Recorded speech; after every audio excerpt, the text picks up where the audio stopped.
Our online classes. आज हम start करेंगे यूनिट 2 मैक्रो इकोनॉमिक्स की। यूनिट 2 है बेसिकली मनी एंड बैंकिंग।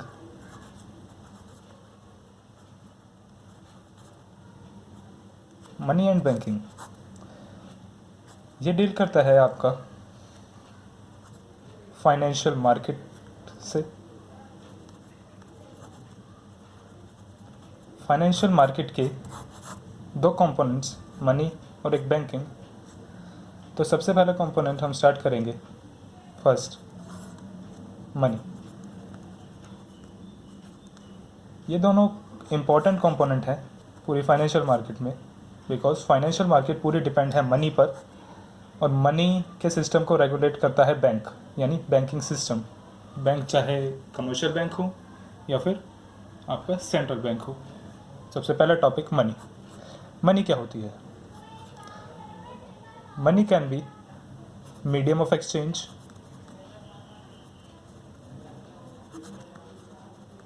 या फिर मनी कैन बी एक ऐसी वैल्यू जिसे आप यूज़ करते हैं सेल परचेज के लिए, सेव करने के लिए, या फिर पेमेंट करने के लिए। एक ऐसी वैल्यू जिसे आप यूज़ करते हैं as a medium of exchange. Exchange मतलब exchange of goods and services. या तो आप उनकी सेल करेंगे या परचेज करेंगे, या तो आप मनी को सेव कर सकते हैं और मनी को आप यूज़ कर सकते हैं एज अ पेमेंट मेथड भी। अब मनी के आने से पहले, जब तक मनी नहीं आया था, एक सिस्टम फॉलो होता था जिसे आप कहते हैं बार्टर सिस्टम। बार्टर सिस्टम क्या होता है? बार्टर सिस्टम का मतलब होता है जब तक आपके पास करेंसी नहीं थी तो आप सारी चीज़ें खुद तो प्रोड्यूस कर नहीं सकते या फिर खुद बना नहीं सकते। तो उन सारी चीज़ों को या फिर कुछ चीज़ों को आपको बाहर से परचेज करना पड़ता था या फिर बाहर से किसी से शेयर करना पड़ता था। तो उस शेयरिंग के लिए आपको कुछ अमाउंट पे करना पड़ता था, लेकिन अमाउंट देने के लिए आपके पास मनी या फिर कोई वैल्यू तो थी नहीं। तो आप गुड्स के बदले गुड्स एक्सचेंज करते थे। मीन्स आपको अगर कोई भी गुड खरीदनी है तो आपको उसके बदले गुड देनी पड़ेगी, एक कमोडिटी के बदले दूसरी कमोडिटी। तो इसलिए इसे आप कहते हैं C to C exchange system. C to C exchange system आपको क्या कहता है कि commodity to commodity exchange system. एक कमोडिटी लेने के लिए आपको अपनी कमोडिटी देनी भी पड़ेगी, तो उसे आप कहते हैं बार्टर सिस्टम। बार्टर सिस्टम का मतलब अगर आपको एक चीज़ चाहिए तो आपको उस चीज़ के बदले दूसरी चीज़ एक्सचेंज करनी पड़ेगी। तो इसको आप कहते थे C to C exchange system. और जिस इकॉनमी में ये फॉलो होता था तो उसे आप कहते थे C to C economy. C to C economy means commodity to commodity exchange economy. एक कमोडिटी से दूसरी कमोडिटी आप एक्सचेंज कर रहे हैं एक इकॉनमी में, तो उसे आप कहते थे बार्टर सिस्टम। लेकिन इस बार्टर सिस्टम से रिलेटेड कुछ प्रॉब्लम्स भी हुआ करती थी। इस बार्टर सिस्टम से रिलेटेड कुछ प्रॉब्लम्स भी हुआ करती थी। तो वो प्रॉब्लम्स क्या क्या हो सकती हैं? तो सबसे पहली प्रॉब्लम आती है lack of double coincidence of bonds. Lack of double coincidence of bonds का मतलब क्या है? मान लीजिए आपको राइस परचेज करना है, आपको राइस को परचेज करना है, लेकिन आप हैं शू मेकर, आप पर्सन ए हैं, कोई पर्सन बी है मार्केट में जो कि राइस प्रोड्यूस करता है, लेकिन उसे चाहिए वीट। वो वीट को परचेज करना चाहता है। तो क्या ये एक्सचेंज पॉसिबल होगा? ये एक्सचेंज पॉसिबल नहीं होगा। क्यों? क्योंकि आपको परचेज करना है राइस बट आपके पास हैं शूज़। वो प्रोड्यूस करता है राइस, लेकिन उसे नीड है वीट की। तो जब उसे नीड वीट की है तो वो शूज़ लेकर क्या करेगा?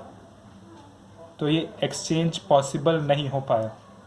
तो बहुत सारे इंसिडेंट्स ऐसे आते थे कि आप अपनी कमोडिटी के बदले दूसरी कमोडिटी को एक्सचेंज नहीं कर पाते थे। तो उसी सिस्टम को आप कहते हैं, या फिर उसी प्रॉब्लम को आप कहते हैं lack of double coincidence of wants. Means जो आपको चाहिए वो सामने वाले के पास अवेलेबल होना चाहिए, जो सामने वाले को चाहिए वो आपके पास अवेलेबल होना चाहिए, तभी ट्रेड पॉसिबल है, अदरवाइज नहीं है। आप वरना गुड्स को एक्सचेंज नहीं कर पाएंगे। तो यही प्रॉब्लम है, lack of double coincidence of wants. जो सेकंड प्रॉब्लम आती है वो है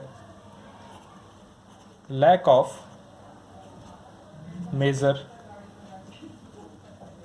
of value. Lack of measure of value, ये पॉइंट आपको क्या कहता है?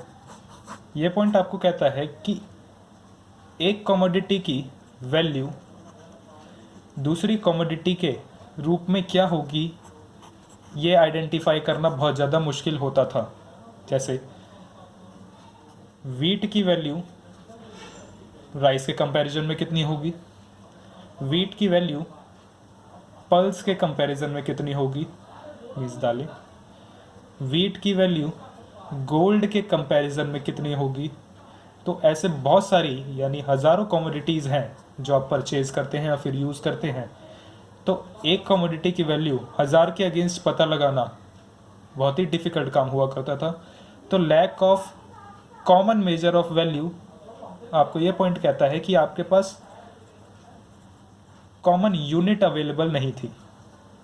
कॉमन यूनिट्स मीन्स आपके पास कॉमन मेजर्स अवेलेबल नहीं थे कि जिससे आप एक चीज़ को दूसरी चीज़ से एक्सचेंज कर सकें। तो ये प्रॉब्लम भी एक बहुत इम्पॉर्टेंट प्रॉब्लम थी बार्टर सिस्टम की। जो थर्ड प्रॉब्लम हमारे साथ आती है वो है lack of store value. Lack of store value आपको क्या कहता है? लैक ऑफ स्टोर वैल्यू आपको कहता है कि आपके पास कभी कभी प्रॉब्लम आती थी कि आप जो गुड्स और सर्विसेज एक्सचेंज कर रहे हैं, स्पेशली गुड्स, उसे आप स्टोर कैसे करेंगे? बिकॉज आपको वेल्थ की ज़रूरत फ्यूचर में पड़ती है, तो फ्यूचर के लिए आप कुछ सेव करके रखते हैं, कुछ अमाउंट या फिर कुछ वेल्थ को सेव करके रखते हैं। लेकिन ये सिस्टम या फिर बार्टर सिस्टम में ये काफ़ी मुश्किल हुआ करता था। क्यों? क्योंकि कई लोग डील करते थे पेरिशेबल आइटम्स के साथ। पेरिशेबल आइटम्स क्या होती हैं? पेरिशेबल आइटम्स होती हैं जो जल्दी ही ख़राब हो जाती हैं अगर आप उन्हें यूज़ ना करें। जैसे वेजिटेबल्स, उनका कुछ लाइफ टाइम है।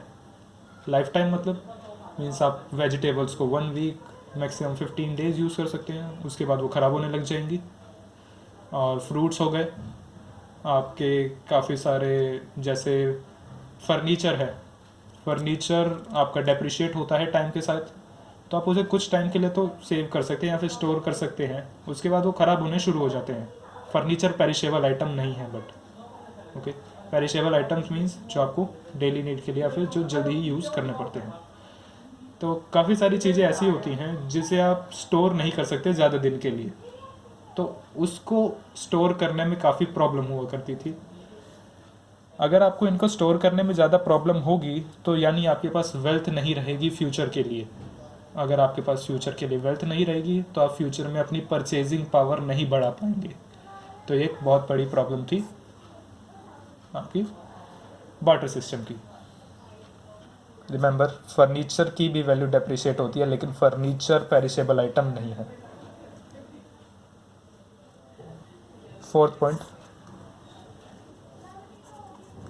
Lack of standard of deferred payment. Lack of standard of deferred payment आपको क्या कहता है? Lack of standard of deferred payment आपको कहता है कि डेफर्ड पेमेंट्स का मतलब होता है कि फ्यूचर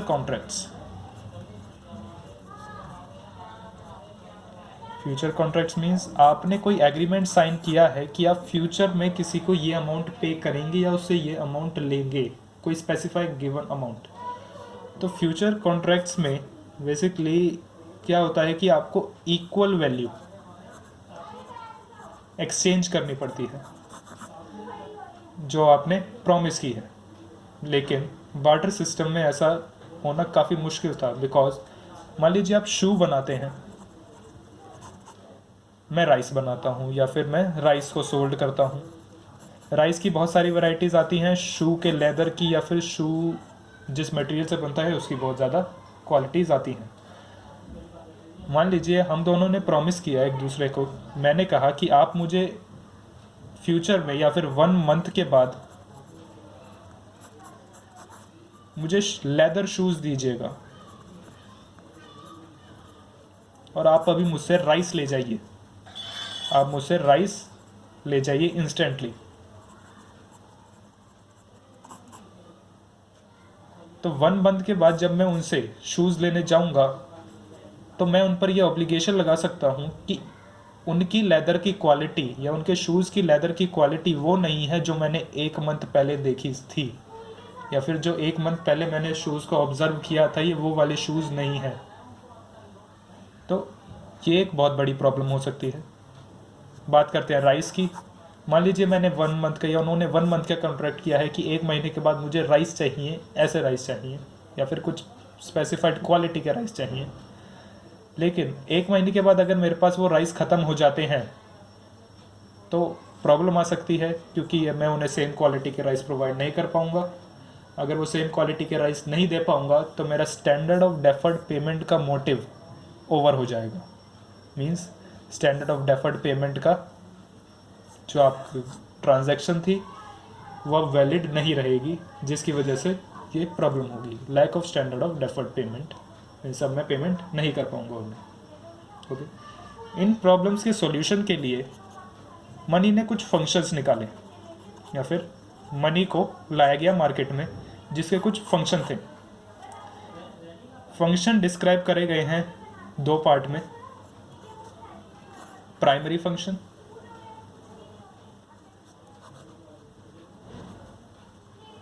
और सेकेंडरी फंक्शन।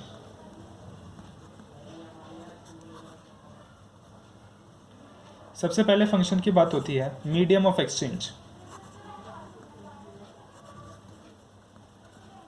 मनी ने आपको प्रोवाइड किया है medium of exchange. Medium of exchange मतलब उसने आपको एक ऐसा वैल्यू या फिर एक ऐसा वरदान दिया है कि आप कहेंगे ये लो पैसे, और उससे आप कोई भी चीज़ खरीद सकते हैं या बेच सकते हैं। तो मनी आपको देती है वैल्यू या फिर आपको देती है वो बियरर्स ऑप्शन कि वो उसे जहाँ मर्जी यूज़ करे,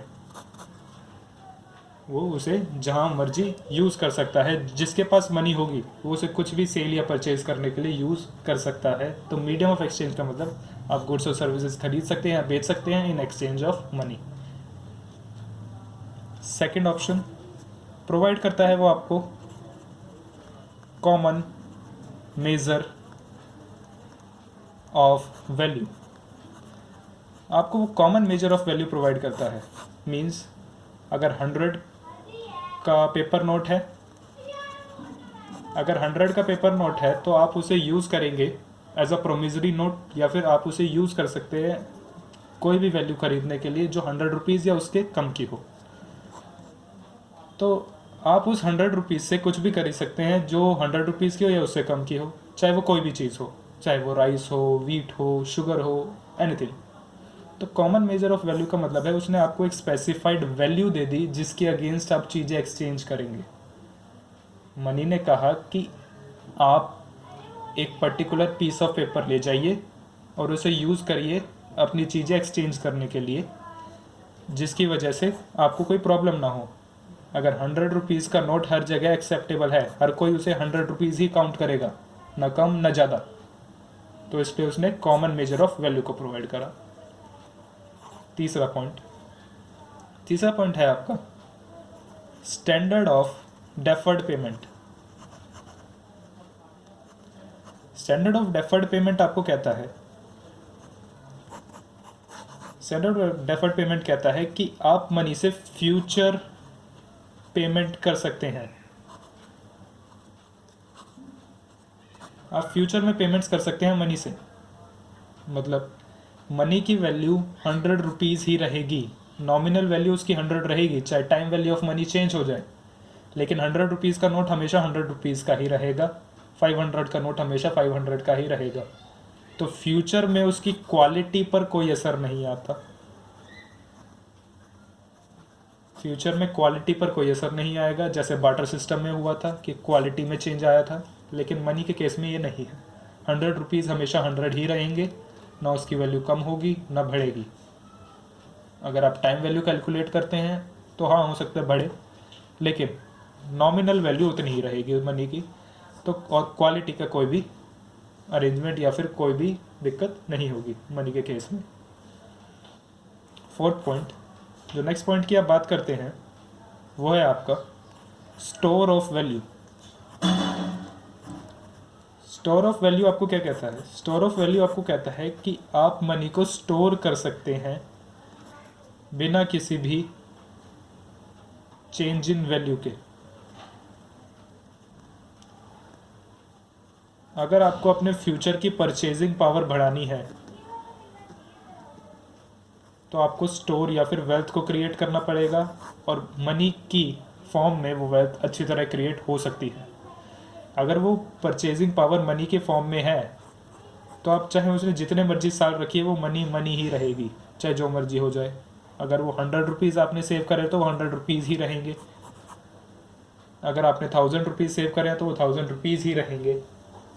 तो क्वालिटी या फिर नॉमिनल क्वांटिटी पर ज़्यादा कोई इफेक्ट नहीं आता, अनलेस एंड अनटिल उस पर इंटरेस्ट रेट चार्ज हो रहा हो। तो इसलिए स्टोर ऑफ वैल्यू का मतलब है कि आप मनी को स्टोर कर सकते हैं बिना किसी प्रॉब्लम के या फिर बिना किसी क्वालिटी के कि वो ख़राब हो जाएगी। इसलिए ये फंक्शन भी मनी पूरा करता है। Hope you like this video. Thank you very much.